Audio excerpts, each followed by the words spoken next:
Hello tout le monde et bienvenue dans cette nouvelle vidéo. Je vous retrouve aujourd'hui pour un update lecture, ça fait longtemps.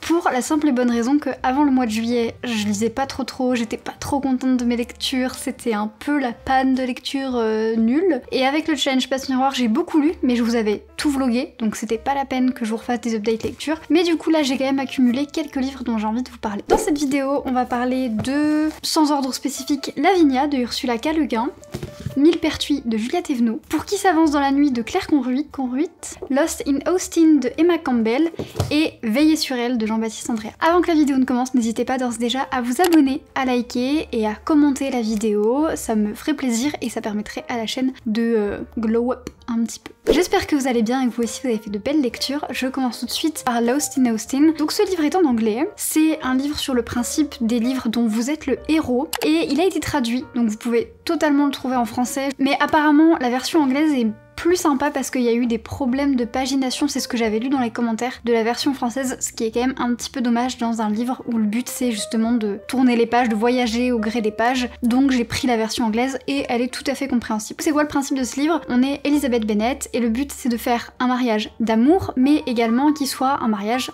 intelligent par rapport à l'économie, à nos finances, à la situation de nos sœurs, etc. Et donc on va rencontrer plein de personnages de l'univers de Jane Austen et on va avoir des choix à faire. C'est un livre que j'ai acheté parce que j'ai vu la vidéo d'Emma de la chaîne La Bouquinade où elle faisait un vlog de lecture où elle testait ce genre de livre et ça m'a rappelé que Louise de Rêve ta vie en lecteur en parle souvent et je me suis dit oui, j'ai envie de tester le genre. Donc j'ai regardé un petit peu les livres qu'il y avait sur Babelio, etc. et à chaque fois les couvertures sont laides et les titres sont hyper clichés. Le vampire assoiffé, le pirate maudit, la tombe scellée, non mais vraiment essayer de sortir un peu du cliché. Parmi tout ça j'ai trouvé celui-ci et je me suis dit bon bah ça change un peu et ça peut être pas mal, mais n'hésitez pas à m'en conseiller des vraiment chouettes qui soient pas forcément ultra clichés parce que j'arriverai pas, mais j'aimerais bien en lire un de fantasy en fait, de livres dont on est le héros. C'est un peu ce que je cherchais à la base et je me suis rabattue sur ça un peu à défaut. J'ai bien aimé l'expérience. Par contre, l'autrice nous demande d'écrire sur un papier, on a des points pour intelligence, les relations aux autres, la confiance en soi, etc. etc.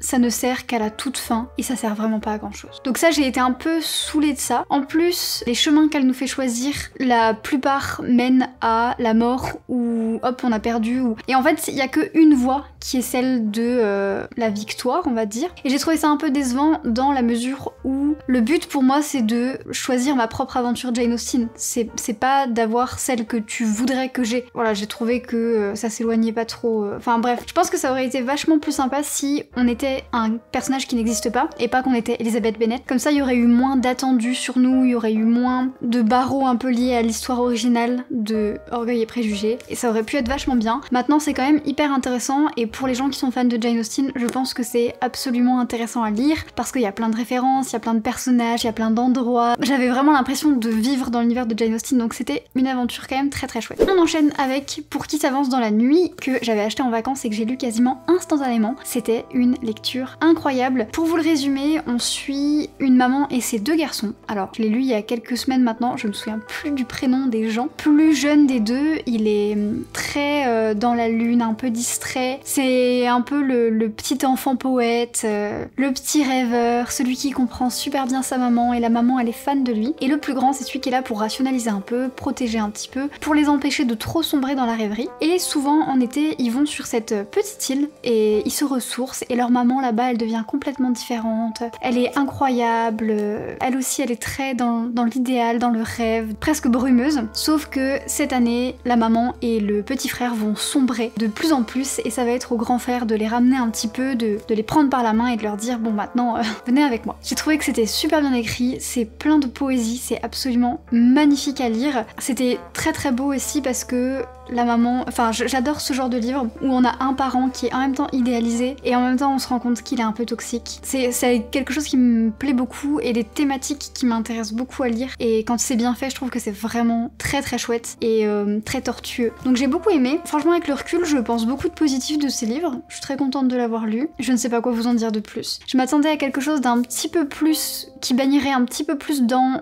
la magie et dans le surréel et je pense que j'ai eu quelque chose qui était un peu plus dans l'ordre de la littérature blanche très franco-française mais au final c'était une bonne découverte. Est-ce que je garde le pire pour la fin? On va garder le pire pour la fin. Donc on enchaîne avec Millepertuis de Julia Thévenot, dont je vous parle, mais en réalité je l'ai lu en vlog, donc je vous remettrai le vlog dans le petit i et vous pourrez tout à fait aller le voir. On suit Horty, qui est une petite sorcière, et au moment où on commence l'histoire elle a 5 ans, et au moment où on termine l'histoire elle a 15 ans il me semble. C'est une duologie, donc dans le second tome je suppose qu'on la suivra de ses 15 ans à probablement l'âge adulte. C'est un livre que j'ai trouvé bien, mais qui me laisse un sentiment mitigé, là où je pense qu'il aurait pu me laisser vraiment complètement sur le cul, tellement ça aurait pu être génial. Je m'explique, les personnages sont incroyables, ils sont extravagants comme je les aime, ils me font beaucoup penser à des personnages de la Passe Miroir notamment, avec des caractères très forts et des émotions qu'on essaye de creuser un peu au fil des pages, et on est content d'apprendre à les connaître, et on est content quand ils font certaines décisions, et on se dit c'est absolument adorable ce que t'es en train de faire, et on se sent faire partie de cette famille, on se sent faire partie de ce cercle de personnages, donc c'est vraiment très chouette. L'écriture de Julia Thévenot est toujours un plaisir à lire, c'est drôle, c'est intelligent, ça joue sur autant le fond que la forme, c'est vraiment très magique dans la manière d'utiliser les mots, d'utiliser la langue, incroyable. C'est un texte que j'ai trouvé également assez féministe, assez fort. Déjà on a beaucoup de personnages féminins et beaucoup de personnages féminins très forts, et ça fait du bien de voir des profils très différents mais tous aussi intéressants et tous aussi forts. Et puis il y a beaucoup question de menstruation, rien que sur la cover il y a une cup, déjà ça c'est assez incroyable. Donc je trouve que c'est aussi intéressant à lire pour ça, parce que c'est... Bon, après des livres sur les sorcières c'est pas rare d'avoir en avant des femmes, mais il y a toute une discussion là-dessus qui est assez intéressante sur la place des femmes et la place des hommes, et qui je pense sera plus creusée dans le tome 2. La manière d'utiliser la magie, le système magique est trop chouette. Au début j'étais un petit peu perplexe parce que c'est pas ce à quoi je me serais attendue d'apprécier, mais en réalité j'ai vraiment apprécié. J'ai trouvé que c'était très petite sorcière dans la forêt, dans sa chaumière, qui fait ses petites potions, et ça m'a fait trop plaisir. Quand j'étais en train de lire ce livre, je me suis dit mais pourquoi je suis pas une sorcière? J'ai envie d'être une sorcière. Je ne sais pas si vous avez déjà eu cette envie d'être une sorcière. C'est une envie qui me prend régulièrement, mais là vraiment en lisant ce livre plus que tout, et ça avait l'air d'être une magie qui était presque accessible pour le commun des mortels, genre c'est à base de cheveux, de rognures d'ongles, de sang de règles,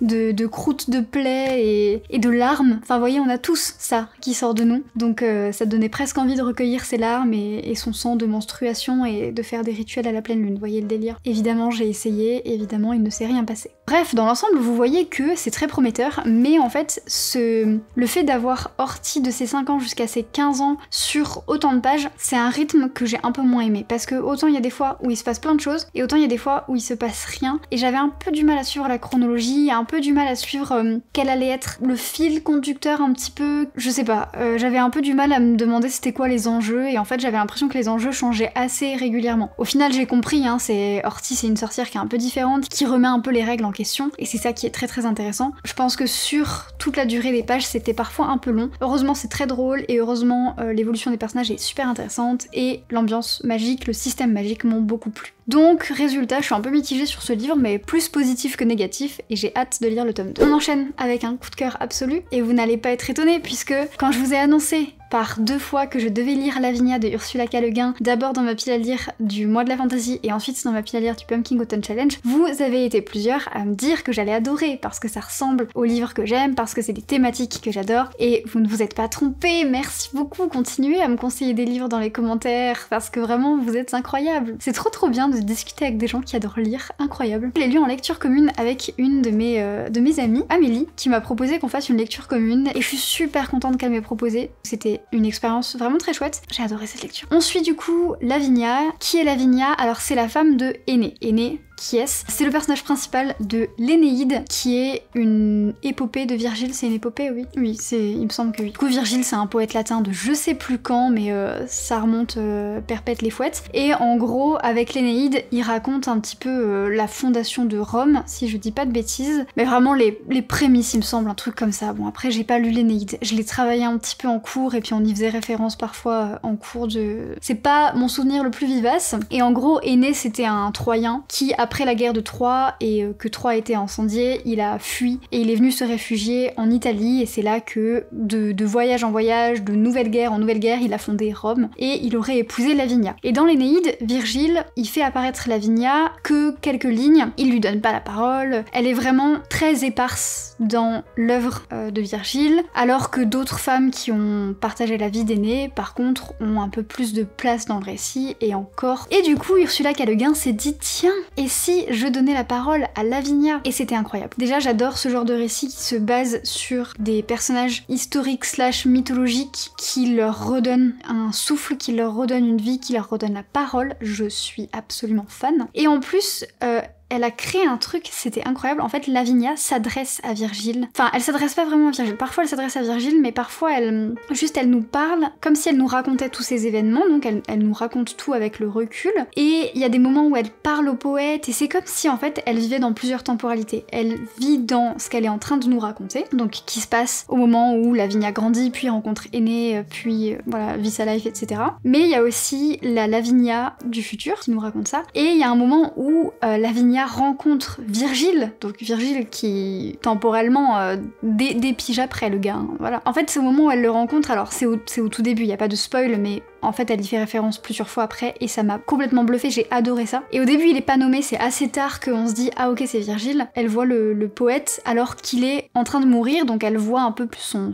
spectre, son fantôme. Il lui parle, il lui raconte un petit peu l'arrivée d'Aîné, il lui raconte ce qui va se passer, les guerres qui vont suivre, et je trouve ça incroyable l'espèce de nœud temporel qu'elle a créé Ursula K. Le Guin et qui donne vraiment une tension dramatique et une tension poétique que j'ai trouvé géniale. J'ai adoré aussi parce que des personnages pendant tout le récit qui vont avoir l'air méchants, en fait à la fin on a de la compassion pour eux et à chaque fois qu'il leur arrive quelque chose de négatif, on finit par les comprendre, on finit par avoir de la compassion pour eux, et c'est comme ça à chaque fois. Dès qu'il y a un nouvel opposant, il y a également des nouveaux arcs qui font que au final on a de la compassion pour eux et on comprend leur motivation. Je trouve ça génial, je trouve que le personnage de Lavinia est hyper intéressant. Il y a des passages que j'ai trouvé un peu longs et qui ont fait que j'avais plus de mal à rentrer dedans, notamment au début. Au début, quand Aîné arrive, il y a tout un fatras de guerre et de machin, ça m'intéressait pas des masses, c'était pas ce que j'ai préféré, mais une fois qu'on a passé ça, c'était incroyable. J'ai adoré, vraiment une lecture incroyable. Il y a plein de passages que j'ai lus qui m'ont laissé ébahie de beauté, tellement c'était bien écrit et tellement les images que ça suscitait en moi étaient poétiques, étaient tendres. Hâte de découvrir Ursula K. Le Guin puisque depuis le début de l'année, il faut que je la découvre. J'ai mis pléthore de ses livres dans mes piles à lire, je n'en ai encore lu aucun. Celui-là, incroyable. Et donc après une lecture aussi géniale, on va finir par un livre qui m'a déçue. Et du coup, vous savez déjà duquel je parle vu que je vous les ai tous présentés en début de vidéo. Il s'agit de Veiller sur elle de Jean-Baptiste Andréa. Veiller sur elle, ça parle de Mimo qui est un enfant qui a pas beaucoup de chance dans la vie. Ses parents sont assez précaires et puis assez rapidement il est envoyé chez un oncle pour apprendre la sculpture. Mais du coup, sa maman, elle espère l'aider en l'envoyant chez cet oncle, mais il a un peu un sentiment d'abandon. Cet oncle s'occupe pas bien de lui, il vit un peu comme un esclave, etc., etc., etc. Ça ne va pas du tout. Et ensuite, on rencontre Violette qui, elle, est la fille d'une famille de riches propriétaires du village. Elle est très cultivée, beaucoup de livres, tout ça, tout ça. Quand on commence le livre, Mimo est vieux, il est dans un monastère, il est mourant et il nous raconte son histoire. Et il va nous raconter tout depuis le début jusqu'à la fin. Et premier truc qui m'a un peu titillé, c'est que ça ressemble beaucoup à des tropes que Jean-Baptiste Andréa a déjà utilisées. Le vieux qui nous raconte son histoire alors qu'il a 2 doigts de crever, des diables et des saints. Voilà, c'était dans son précédent livre, c'était très très bien, mais à un moment donné, faut peut-être passer à autre chose. Et le délire de une fille super un peu onirique, parfaite, idéalisée, qui apprend tout à un pauvre garçon qui en plus souffre d'un handicap, c'était exactement le principe de Ma Reine. Donc son premier livre. Donc bon, on part déjà avec un truc où on se dit ok, le gars a des trucs à régler, mais ok. En soi j'ai bien aimé, le contexte historique est assez intéressant, on commence dans les années 1900, si je dis pas de bêtises, et on finit en 1980, je crois, un truc comme ça, et donc on a une bonne partie de l'arrivée de Mussolini au pouvoir, voilà, les 2 guerres mondiales, tout ça, c'est très intéressant, d'autant que ça se passe en Italie, j'aime beaucoup apprendre des choses sur l'Italie, donc cette partie était très intéressante, c'était très bien fait, Jean-Baptiste Andréa écrit très bien, j'aime beaucoup, c'est très immersif, l'ambiance est très belle, on a l'impression d'être en Italie, on le ressent, c'est incroyable, il y a des thématiques qui étaient très intéressantes, les liens entre certains personnages étaient également très tendres et émouvants par moments. En revanche, je suis pas du tout convaincue de la manière dont Jean-Baptiste Andréa écrit les femmes. Et là ça commence à devenir problématique et vous allez dire Aurélia, tu ramènes tout à ça. Mais là pour le coup, le cœur de l'histoire c'est la relation entre Mimo et Violette. Puisque ils sont pas du tout du même milieu, ils se croisent un petit peu au gré de leur vie et déjà le principe d'une fille hyper éduquée, giga intelligente et riche qui sort un pauvre type de la misère, c'est vu et revu, merci, peut-on passer à autre chose? Et ensuite, je sais pas si vous connaissez le principe des Manic Pixie Dream Girl, j'ai appris ça dans un podcast, dans un épisode de Mansplaining, je sais j'essaierai de vous le retrouver et de vous le mettre en barre d'infos parce que c'était hyper intéressant. On est dedans à 100%. Au début, quand j'ai commencé le livre, je me suis dit non, c'est pas une Manic Pixie Dream Girl quand même. À la fin, j'étais surconvaincue. Donc à partir de maintenant, je vais spoiler. Donc si ça ne vous intéresse pas d'être spoilé sur ce livre et de connaître mon avis très défavorable sur pourquoi cette Manic Pixie Dream Girl, ça m'a complètement saoulée, je vous propose d'arrêter la vidéo ici. Je vais parler de tous les livres dont je vous voulais parler et je vous retrouverai la semaine prochaine. Si ça vous intéresse, en revanche, n'hésitez pas à continuer. Pour ceux qui nous quittent ici, merci d'avoir regardé la vidéo. N'oubliez pas de vous abonner. Je vous fais de gros bisous et à la semaine prochaine. Et pour les autres, c'est parti. Une Manic Pixie Dream Girl, qu'est-ce que c'est? J'ai pas la définition exacte. C'est typiquement dans le cinéma ou dans la littérature, une fille qui est un personnage secondaire ou une femme qui est un personnage secondaire, qui est un peu excentrique, qui a des rêves, qui est un peu extravagante, extravertie, et qui va rentrer dans la vie du personnage principal masculin en général, et qui va le faire glow up, le rendre plus intelligent, plus fort, plus confiant, plus talentueux, le pousser dans des sphères dans lesquelles il n'aurait pas été sans elle, qui va exister simplement pour lui donner de la valeur en fait. Et quand monsieur aura atteint son but, et ben elle disparaîtra. Soit elle meurt, soit juste elle s'en va et on s'en fout de ce qu'elle devient. Et elle, son seul but dans tout le scénar, ça aura été d'aider ce pauvre type. C'est le cas notamment, et attention parce que quand j'ai dit ça à Robin, il a été pas du tout content parce que c'est un de ses films préférés. J'ai beaucoup aimé ce film aussi, mais le fait reste le même. C'est le cas dans 500 jours ensemble où Summer, typiquement, elle joue ce rôle-là. Elle va glow up le personnage et après elle disparaît. Dans Le Secret de Terabithia aussi, alors j'y ai pensé avec beaucoup de tristesse quand j'ai eu l'illumination, je me suis dit non, c'est aussi une Manic Pixie Dream Girl. Si vous avez vu, vous avez vu, si vous avez lu, vous avez lu. Alors en soi, ce qui est dommage avec les Manic Pixie Dream Girl, c'est que c'est toujours ça, c'est un personnage féminin qui ne sert qu'à aider un personnage masculin, qui n'a pas d'existence propre, qui n'a pas beaucoup de défauts. Au final, leurs défauts, c'est des défauts qui n'en sont pas vraiment dans ce scénario-là. C'est-à-dire, elles sont un peu distraites, elles sont un peu dans la lune, elles sont un peu excentriques, parfois elles sont un peu susceptibles et elles peuvent arrêter de vous parler du jour au lendemain, mais c'est pour créer une tension. Reviens vers moi, j'ai arrêté de te parler pour une raison débile, tu vas penser à moi tout le temps jusqu'à ce que moi je revienne. Donc c'est des défauts, mais c'est des défauts qui ne font qu'amplifier son côté féerique, presque surréel. Et du coup, cette tendance-là, elle est nulle parce qu'elle idéalise les femmes et elle rend leur rôle de petite fée magique qui va rendre ta vie meilleure encore plus prégnant, encore plus important, alors que normalement, un personnage féminin a le droit d'exister pour lui-même et ne doit pas exister pour rendre un personnage masculin encore plus génial, le sortir d'une galère ou quoi. Ça peut aussi arriver que ce soit le cas avec des hommes, et j'ai notamment un exemple, c'est Nos étoiles contraires, voilà, où là c'est un peu un Manic Pixie Dream Boy. J'ai pas trouvé d'autres exemples, il y a plus d'exemples avec des femmes qu'avec des hommes, c'est hyper rare avec des hommes. Violette. Pourquoi c'est une Manic Pixie Dream Girl? La première fois qu'il la voit, ils sont dans un cimetière et il est persuadé que c'est un fantôme. Déjà ça donne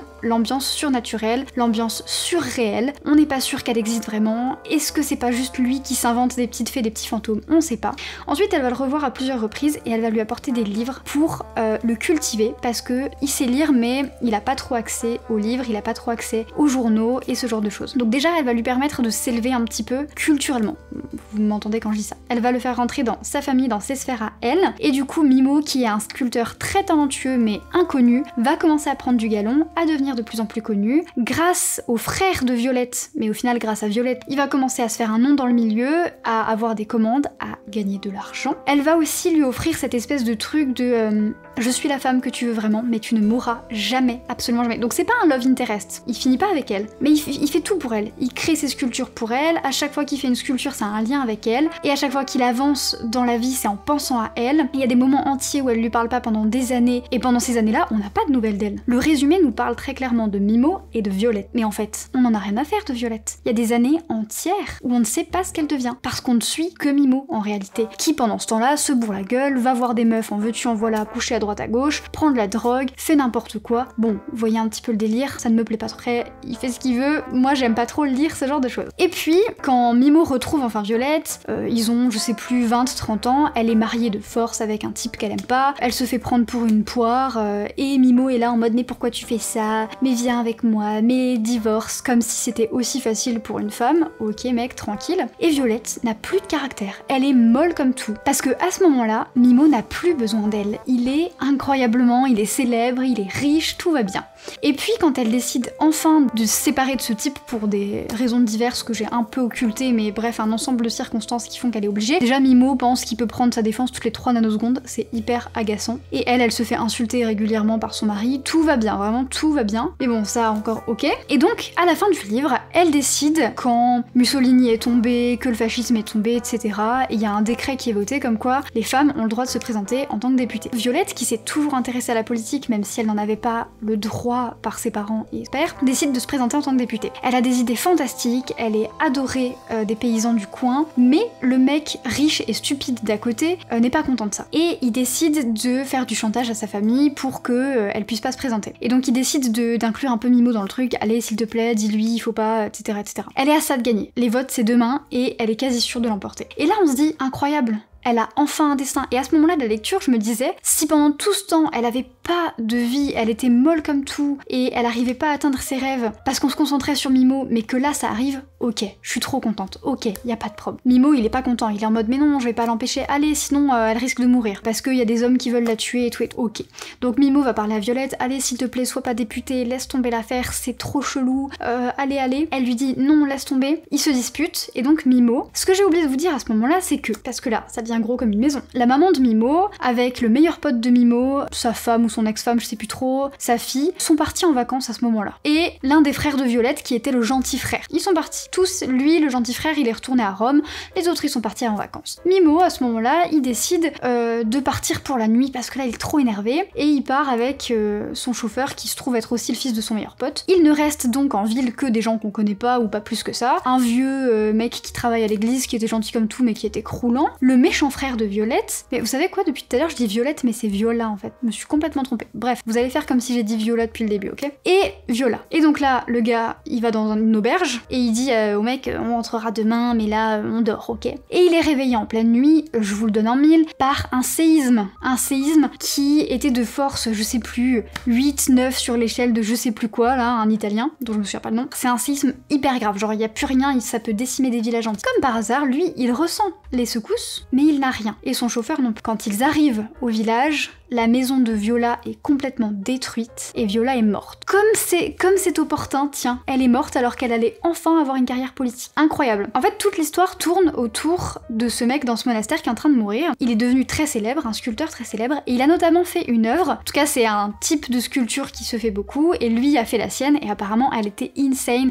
Tout le monde était en mode what, mais c'est quoi le secret de cette œuvre? Et il y a eu des études dessus, et donc tout au long du livre, on nous parle de cette œuvre, et de ce qu'elle fait ressentir aux autres, et de pourquoi est-ce que c'est si fou, et du fait qu'on a dû la cacher, et du fait que personne n'a réussi à en percer le mystère, et on espère tellement qu'il va nous dire c'est quoi le mystère de cette sculpture. Et à la toute fin, on apprend qu'en fait, il a sculpté. Alors la Vierge, c'est la Vierge, tranquille, mais le petit Jésus, c'est Viola. Il a sculpté le visage de Viola. Incroyable. Et donc c'est là que Viola devient officiellement une Manic Pixie Dream Girl, puisqu'elle aide Mimo à devenir le plus grand sculpteur de son temps, notamment avec son plus gros chef-d'œuvre, qui est inspiré d'elle, sa jolie petite muse, parce qu'elle est morte avant d'avoir une carrière politique. Et je pense que l'auteur s'est dit, waouh, ça va être hyper tragique, je vais faire une relation de personnage hyper torturée, ça va être vraiment relation maudite et tout, horrible, c'est hyper cliché, ça existe déjà beaucoup, voilà, une femme géniale qui arrive dans la vie d'un homme, qui la rend meilleure, et puis ensuite qui crève, ça arrive tout le temps. Mais c'est pas la seule femme qui est maltraitée par Jean-Baptiste Andréa, puisque les autres femmes, c'est soit des mamans, soit des putes. Y a pas d'autres femmes. Non, tous les autres personnages sont masculins. Et oui, à part Viola, évidemment, qui incarne cette fameuse Manic Pixie Dream Girl. Sinon, on a des mamans, donc qui sont là pour soigner, pour avoir ce rôle maternel, d'attachement, pour... soit des putes qui sont là pour coucher avec toi et aussi te soigner. Et parfois, les mamans sont aussi des putes. Parce que c'est le seul genre de personnage qu'arrive à écrire l'auteur quand il s'agit de femmes. Et à un moment donné, le mec, Mimo, est blessé, il vient de se faire tabasser la gueule. Il arrive dans un cirque, il rencontre un homme, et cet homme lui dit va voir Sarah, elle va te soigner. Et là je me suis dit, Sarah doit être infirmière. Bah non, Sarah est diseuse de bonne aventure, et à ses heures perdues pute, je vous le donne en mille, mais c'est elle qui va soigner Mimo parce que c'est apparemment elle qui est la seule en capacité de prendre du désinfectant et du coton et de faire ça. On ne sait pas, c'est étrange, c'est étrange. Du coup bah assez déçue, le livre était chouette dans l'ensemble, mais vraiment la manière d'écrire à les femmes, ça ne va plus, c'est plus possible. J'espère que cette update lecture vous a plu, n'hésitez pas à me dire en commentaire si vous avez lu certaines de ces lectures. Je vous retrouve très bientôt pour de prochaines vidéos. Bon week-end!